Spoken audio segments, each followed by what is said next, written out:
Well, here's another picture of our. Here's a picture of our boat. After the war was over, we were going to go to the Philippine Islands and generate electricity there. But then Harry Truman had the United States drop the atomic bombs and the Japanese surrendered. So anyway, our boat was put into a dry dock in Antwerp, and this is where it's in a dry dock, so where they would try to refit it, hoping it could get back across the ocean. So there's one view of it at the dry dock. Did it get back across the ocean? I rode it with about 10 or 11 other guys, but it's coming back across the Atlantic Ocean, but it started leaking, and we put in at the Azores Islands because the boat was leaking, and we had a guy who was a welder on our boat, and he tried to weld up where the water was leaking, but after we got going again, we spent a week in the Azores Islands in January of 1946. After we got out in the middle of the ocean again, it started leaking again, so we had to run our bilge pumps, pumping water out of the boat all the time so the boat wouldn't sink. So he didn't do a very good job. This is where our boat was actually tied up in Skell, Belgium, a few miles from Antwerp. We were tied up next to a big power plant that had been bombed out, and this shows you what our boat looked like. My cabin where I was in the back there. Most of the people lived up in the front. And where the cafeteria was, or where the mess hall was also in the back there. And this shows the smokestacks that you might have seen. Where? These? Yeah, that you might have seen there.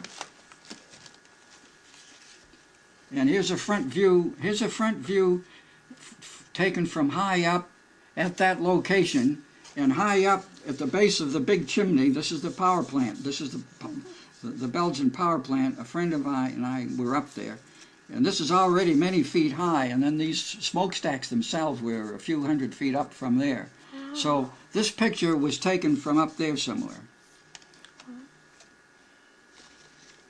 And here's the third member of our boat who's still alive, but he's not in that picture. He'd already was injured when the Germans were strafing us with their airplanes on New Year's Day of 1945, and he and I and another guy were outside of our boat, and he said he dived into a ditch when the German airplanes go over, and I asked him, well, what did the other guy and I do? He said, you guys ran the other way. So anyway, when he dived into that ditch, he injured his shoulder, and he got transferred out of the Army because of an injury. So he's not in those pictures. These pictures are in October.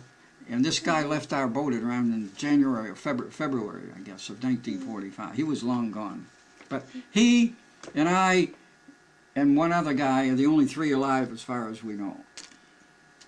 And here's the big power plant. I said we were tied up to a big power plant. The name of that power plant in Belgium is Laan, L-A-A-N, which means lane. And where are we standing next to the chimney? There. Where that guy and I are standing next to the chimney is up high there, but at the base of those smokestacks. So you see those smokestacks way up high. But in the meantime, this plant did not operate because it had been bombed out by the United States Air Force. And we were parked there in this view here we connected up with their electrical system. And here's another view of our boat in the dry dock when we were getting ready to cross the ocean. We were going to go to the Philippine Islands, but I told you that the atomic bomb had been dropped, so we just went home to Philadelphia instead. And here's a back view in dry dock. See, there's no water there. You go in there with water, and then they pump the water out. Oh. So they can work on it, so they can make repairs. Cool. See, if this were in the ocean, the water would come up to there. Yeah. But they had to pump the water out so they could make repairs so it wouldn't leak, but it ended up leaking anyway.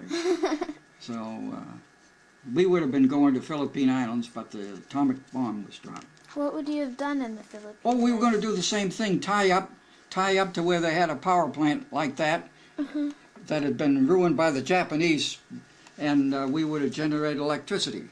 And the main reason for doing that would be to provide electricity for the dock area when the United States cargo ships came in to deliver cargo to our forces in the Philippine Islands. But supplies. wasn't that after the war was over? Yeah, I told you the atomic bomb was dropped in the 12th of August 1945, and the Japanese surrendered in September 2, 1945. And this picture in the back is dated the 7th of October 1945. So this is a month after the Japanese surrendered. So you knew you weren't going to have to go to the Philippines by the time So we knew by then we weren't going to the Philippines. Here's another picture of us out in the ocean. You can see the ocean in the middle of the ocean out in the back there. So it's like when I showed you. I guess I have a whole photograph book with a lot more than these pictures, and she and I don't know where it is right now, but it's around some. I'll have to show it to you some other time because you have to go to bed now. I'll put these away. Okay. Show them the certificate